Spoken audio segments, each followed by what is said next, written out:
Hey, this is Dr. Corey Gilbert. Have you heard of the Maslow's hierarchy of needs? I wanted to kind of walk through that and kind of talk to you a little bit about what that looks like and what does that mean for us as a couple. And if you think of these hierarchy of needs, the first kind of base level is this physiological needs. So the basic needs like food, water, clothes, shelter. And it's crazy to think of how many people need just these things. They're missing these basic things. But this is that ground floor kind of what matters at the base level, if you will. From there, the next level up is safety needs. Some basic needs there are security, employment, money, resources. That one right there is huge for a lot of us in marriage, where one of our spouses is not okay.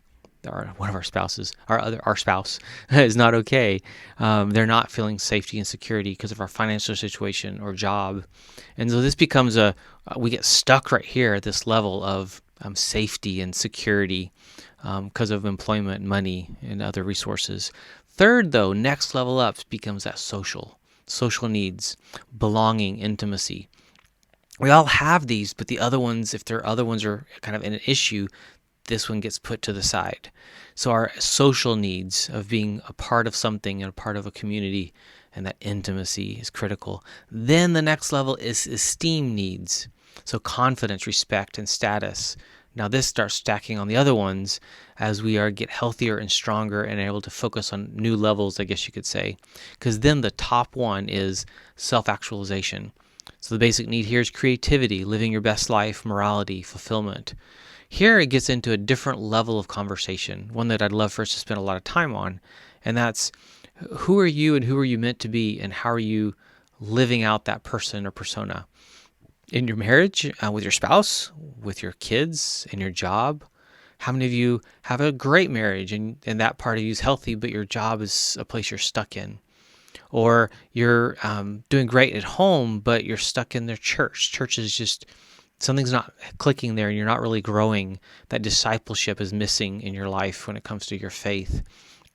Or you're doing great in certain areas, but you're really struggling with your kids or one of your kids.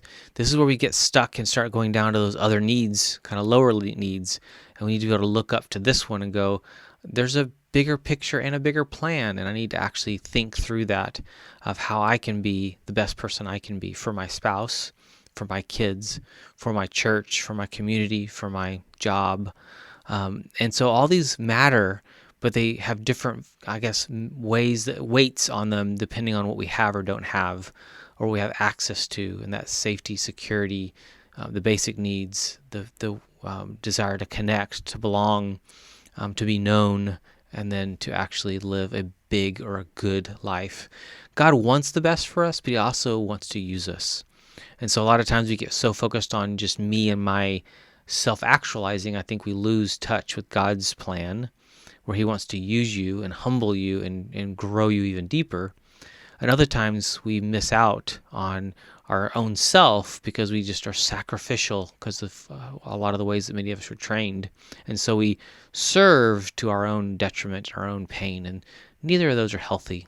If you even look at Jesus' life, He was intentional at getting away, getting alone, having time of reflection and prayer and even silence and solitude, something that a lot of us don't do. And we need to be able to invest in ourselves there, but it's not all about us. Again, this hierarchy of needs is very telling.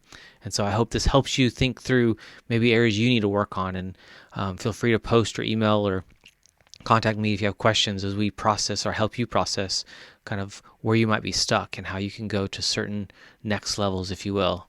So bless you, your marriage, and may you have a healthy marriage. Hey, if this was helpful, give me a like, share this. We'd love to get this out to more people. Check out my podcast at thewarriormarriagepodcast.com or on Podbean, so healinglives.podbean.com. We'd love to have you share that and get that out there as well. Or join us in the free Facebook group, The Healthy Marriage Inner Circle, which is at facebook.com/group/The Healthy Marriage. Bless you, your family, and may you protect and build an amazing family tree.